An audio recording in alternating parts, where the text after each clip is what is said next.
결혼이라는 게 인생의 반려자를 만나서 새로운 출발을 하는 거잖아요.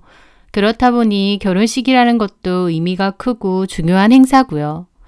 어떤 신부든지 결혼식 날만큼은 내가 제일 아름답고 주목받는 주인공이 됐으면 하고 바라겠죠.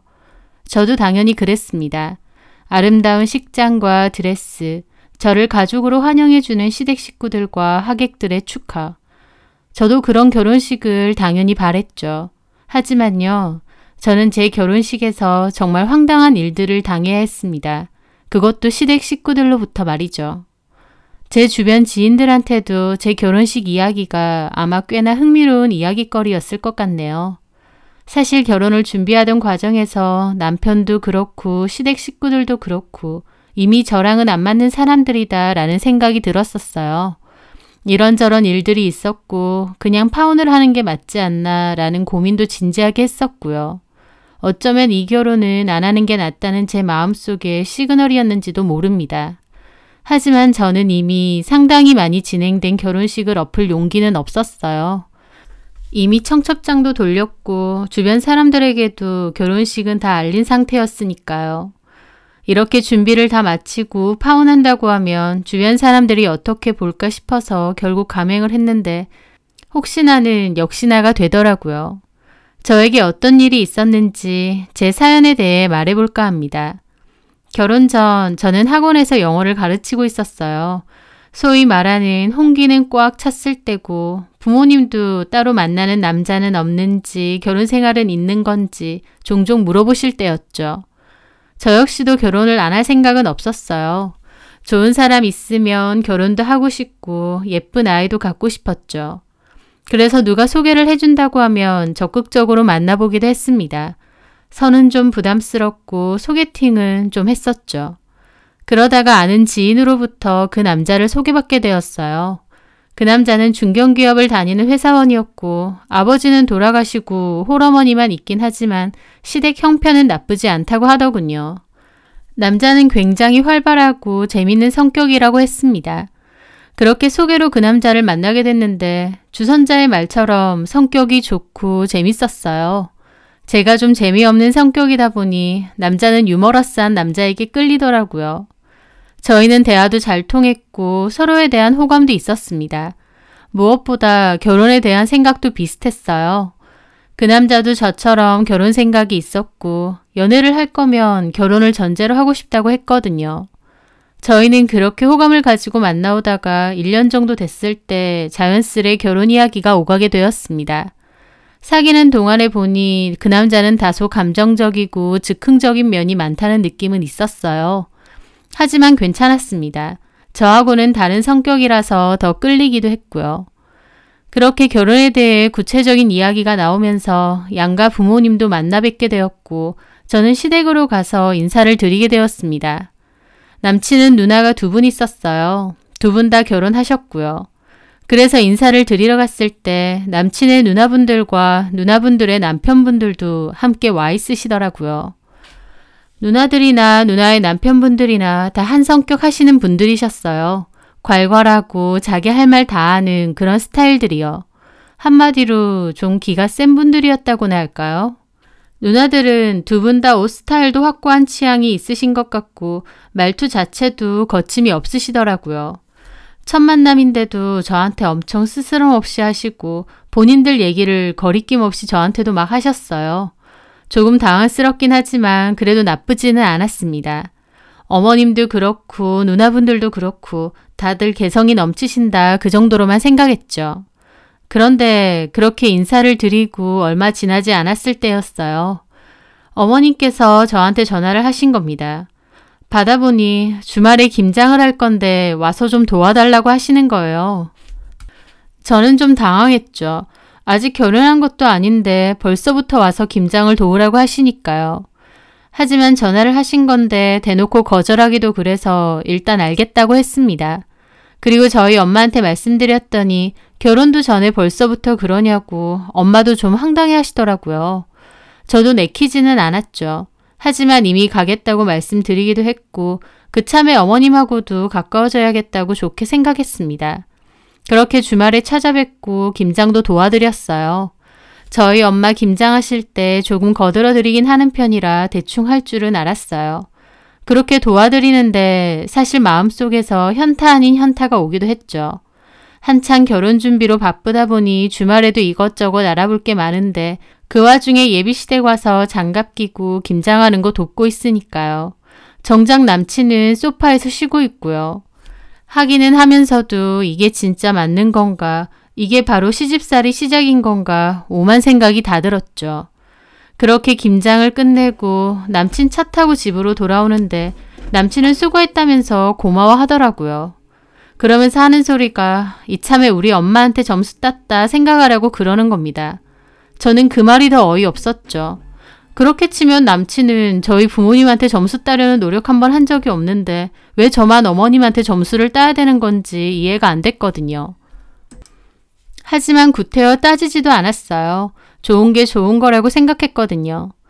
친구들에게 이 얘기를 하니 벌써부터 시집살이가 그려진다며 괜찮겠냐 걱정하더라고요. 저도 마음은 이건 좀 아닌데 싶으면서도 겉으로는 괜찮다고 어머님하고도 잘 지내봐야겠다고 하고 말았습니다. 그 후 양가 부모님 상견례가 다가왔어요. 식사 후 결혼 준비에 관한 이야기들도 주고받으셨죠. 저희는 완전히 반반으로 결혼을 하자고 합의를 했거든요. 결혼자금으로 각자 똑같은 금액을 한 통장 넣어서 쓰고 그걸로 집 구하고 가전도 하자.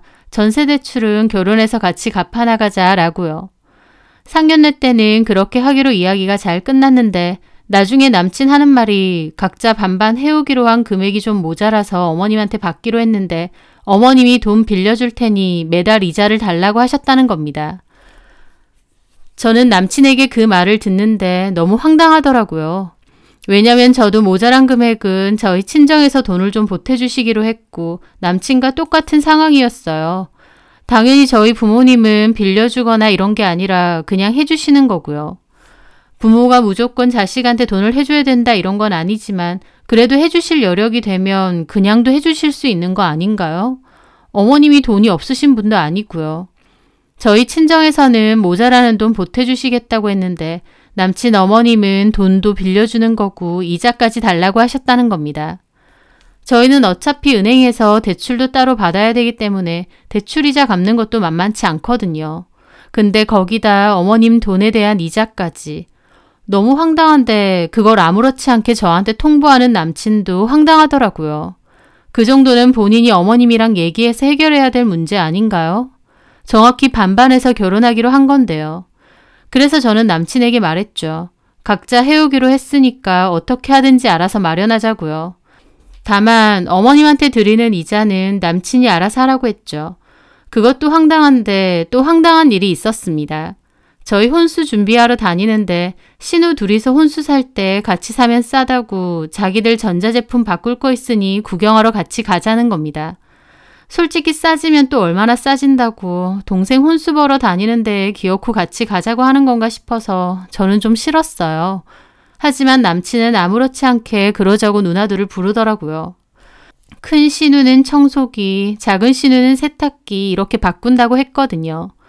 저는 좀 편하게 남친하고만 다니면서 골라보고 싶은데 남친은 오히려 누나들은 결혼을 먼저 해서 더 잘 안다면서 같이 다니는 게 이득이랍니다. 오히려 다니는 동안 제가 고르는 거 촌스럽다, 별로다, 비싸기만 하다, 입만 무진장 대고 그 와중에 다리 아프다, 좀 쉬자, 커피 한잔 하자, 징징거리기도 엄청 징징거려서 같이 다니는 게 아니라 모시고 다니는 것 같은 정도였어요. 하여튼 그렇게 저희 혼수 다 고르고 전자제품 매장 직원하고 비용 상담을 하는데 신우들은 자기들이 더 나서서 뭐 더 끼워줄 거 없느냐, 이렇게 많이 샀는데 사은품 없느냐, 사은품 줄 거면 우리도 챙겨달라 막 그러더군요. 저 진짜 민망하고 부끄러웠습니다. 하지만 남친 말 자기 누나들 진짜 생활력 강하고 알뜰하다며 저런 모습은 배워두면 좋답니다. 저는 그쯤에서 남친도 그렇고 예비 시댁 식구들이 나랑은 너무 결이 안 맞는다는 생각이 들었어요. 제가 알고 있는 상식이나 기본 예의가 있잖아요. 그런데 남친이나 남친 가족들은 그게 저하고는 너무 다른 느낌이었습니다.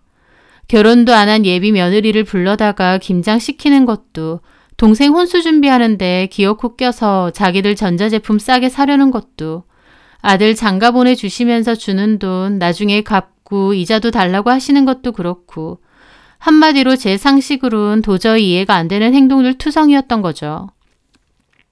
그래서 이 결혼을 하는 게 맞는 건가 라는 생각도 진지하게 하게 됐습니다. 어쩌면 이미 제 머릿속에는 이 결혼은 아닌 것 같다는 시그널이 있었는지도 몰라요. 하지만 저는 그걸 무시하고 말았습니다. 이렇게 한창 진행되고 있는 결혼 준비를 물을 용기가 없었거든요. 이미 주변에 결혼한다고 다 얘기해놨고 파혼을 한다고 하면 주변 사람들을 저를 어떻게 볼지, 저는 어떻게 될지, 부모님은 얼마나 민망하실지, 그런 생각들이 제 발목을 잡았습니다. 흔히들 말은 이혼보다 파혼이 낫다곤 하지만 당사자 입장이 되면 파혼을 해도 주변 사람들 입에 내내 오르내릴 테고 쉽게 결정할 문제가 아니더라고요. 한마디로 제 인생이고 저한테 가장 필요한 결정을 내려야 되는데도 그저 다른 사람들 보는 눈만 신경을 썼던 거죠. 게다가 제 결정에 확신도 없었습니다. 이게 거슬리기는 하는데 파혼까지 할 만한 일인 것 같지는 않았거든요. 제 촉은 이건 아니다, 결혼하지 마라를 외쳤지만 저는 결국 어영부영 흐지부지한 상태였고 그렇게 저는 결혼식까지 맞이하게 되었죠. 그런데 제 남친과 남친 가족들 모두 제 기본 상식과는 많이 다른 분들이라고 했잖아요. 제 결혼식에서도 진짜 어이없는 대환장쇼의 연속이었습니다. 일단 신우 두 분의 옷차림부터가 예사 옷차림이 아니었어요. 큰 신우는 조선시대 기방에서나 볼 법한 시스루 한복을 입으셨고 작은 신우는 하얀 당이에 은박꽃 모양이 덧대어진 분홍 치마를 입으셨어요. 모르는 사람이 보면 저희 작은 신우가 신부인 줄 알았을 거예요. 딱 신부 한복 같았거든요. 동생 결혼식인데 신우들이 더 튀고 싶어 하는 것 같았죠.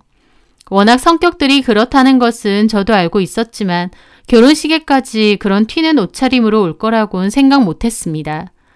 하여튼 그렇게 식이 진행되기로 했는데 저는 식 시작 바로 전에 담당 플래너한테 또 황당한 소리를 들어야 했습니다. 큰 신우는 7살, 6살 연년생 딸이 둘 있었는데 바로 그 큰 신우의 딸 2명이 화동을 한다는 거였어요. 저는 전혀 모르는 소리였고요. 알고 보니 큰 신우가 아이들 화동을 시켜주고 싶어 해서 제 신랑에게 말했고 신랑은 저한테 말도 안 하고 플래너한테 말을 해서 화동 입장도 하겠다고 전했다는 겁니다. 플래너가 오히려 저보고 신랑님하고 얘기 안 되신 거냐며 되묻는데 저는 너무 벙찌더라고요. 어찌됐든 식은 시작됐고 화동들도 입장을 했어요. 그런데 문제는 아이들이 낯을 너무 가리는 겁니다. 꽃을 뿌려야 되는데 뿌리지도 못하고 막 어정쩡하게 서서 낯설어하고 둘째는 사람들이 많으니까 겁이 나는지 울먹거리를 하고 있고 도저히 식 진행이 안 될 정도였죠. 그나마 큰애가 꽃을 조금 뿌리긴 했는데 그것도 두어 송이 정도였고 그것마저 거의 패대기 치는 수준이었습니다. 그래도 아이들이고 또 어떻게 보면 그런 실수도 귀엽게 넘어갈 수 있는데요. 문제는 큰 신우의 남편분이었습니다. 갑자기 버진로디에 난입해서 본인 딸들한테 아빠 여기 있다 하면서 사진 찍고 동영상까지 찍는 겁니다. 저는 진짜 너무 벙찐 얼굴로 그걸 지켜보고 있었죠. 큰 신우 남편은 폰 들고 여기 보라고 소리 지르고 있고 하객들도 황당해하고 예쁜 드레스 입고 화동하려는 딸들이 귀여운 건 알겠지만 그래도 처남 결혼식이면 사진이나 동영상은 밑에서 찍어도 되는 거 아닌가요? 결국 결혼식 관계자들이 여기서 이렇게 하시면 안 된다고 뜯어 말려서 데리고 내려갔습니다. 저는 진짜 머리가 어질어질 하더라고요. 저희 부모님도 기가 막히신 얼굴이고요. 내 예비시댁 사람들 진짜 생각보다 상상 초월이다 했습니다. 하지만 진짜 문제는 따로 있었어요. 여차저차 식은 진행이 되었고 양가 부모님께 인사를 드리는 식순이 되었거든요. 그런데요. 어머님 쪽으로 저와 신랑이 고개를 숙여 인사를 드리는데 갑자기 그 순간 시어머니가 대성통곡을 하는 겁니다. 그냥 흐느끼시는 게 아니고요. 진짜 대성통곡이요. 저는 너무 당황했습니다. 왜 저렇게 우시지? 했죠. 그런데 뭔가 이상해서 신랑 쪽을 봤는데 갑자기 신랑까지 울먹거리는 겁니다. 그리고는 자기 어머님한테 달려가서 안아드리고 서로 부둥켜 안고 5분 가까이 울었어요.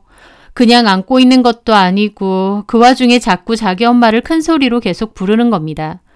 신랑과 어머님 둘이서 그러고 있는 동안 저 혼자서 뻘쭘하게 이러지도 저러지도 못하고 서 있었죠. 시간으로 치면 5분 정도일 텐데 제가 느끼기엔 1시간은 서 있었던 것 같습니다. 그 정도로 그 순간이 너무 아득하고 뭘 어떻게 해야 되나 싶었죠. 누가 보면 아들이 저한테 팔려가는 줄 알겠더라고요. 하객들도 황당해하고 특히 저희 부모님도 기가 막히신 얼굴들이고 나중에 너무 과하다 싶었는지 둘째 신우가 와서 신랑을 토닥이며 그만 좀 하라고 말릴 정도였죠. 저는 신랑하고 어머님하고 그렇게 애틋한 사이인 줄 처음 알았네요. 그렇게 저는 훌쩍이는 신랑과 남은 식을 마무리했고 그렇게 제 결혼식은 끝이 났습니다.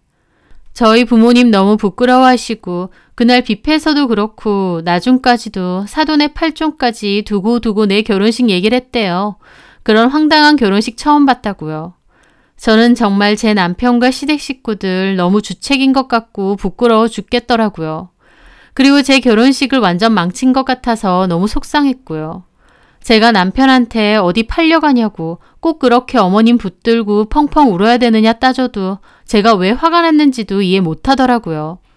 아버지 없이 엄마가 고생하면서 자기 키워주셨다 보니 여느 모자보다 더 애틋해서 그렇다면서 엄마한테 고맙고 미안해서 온 건데 뭘 그러냐는 식으로요. 그래서 저는 조카들 화동한다는 거 왜 나한테 미리 얘기 안 했느냐 물었는데 큰누나가 하고 싶다고 연락이 왔길래 그냥 플래너한테 바로 알린 거라고 하더군요. 특별한 일도 아니다 보니 굳이 말할 필요 없었다고 하면서요. 제 결혼식이고 진행 자체가 달라지는데 왜 그게 특별한 일이 아니고 저한테 말할 필요가 없는지 모르겠더군요. 그런데 남편은 도리어 제가 왜 화가 났는지 속상해하는지 전혀 이해 못하고 오히려 결혼식 잘 끝났는데 제가 예민하고 유난스럽다고 하는 겁니다. 저는 내가 이런 인간이랑 살려고 결혼식을 올렸구나 싶더라고요. 그날 저녁 신혼여행 가는 비행기에 올라탔는데 발리에 도착할 때까지 남편이란 놈은 쿨쿨 자고 있었어요. 반면 저는 그날 결혼식이 너무 속상해서 가는 내내 잠 한숨 못 자고 울적했고요. 솔직히 그렇게 결혼 후에 잘 살았으면 이런 일들도 하나의 해프닝이 될 수도 있습니다. 내 결혼식이 그때 그랬었지 하고 말이죠. 하지만요. 결론적으로 저는 그 남자와 잘 살지 못했어요. 결혼하고 보니 어머님의 아들에 대한 집착이나 간섭이 생각 이상으로 몹시 심했거든요. 어쩌면 결혼 전에 김장하러 오라 했을 때부터 이미 제 길을 먼저 잡으려고 하셨던 것 같아요. 결혼 후 어머님은 저를 너무 지치게 했고 더불어 신우 둘의 간섭도 엄청 심했습니다. 남편은 기본적으로 방관자에다가 자기 가족들이 저보다 더 우선인 사람들이었고요. 꾹꾹 참아가며 최대한 좋은 쪽으로 애써 생각해가며 1년 정도 같이 살았지만 결혼 생활 자체에 너무 지쳐 있었어요.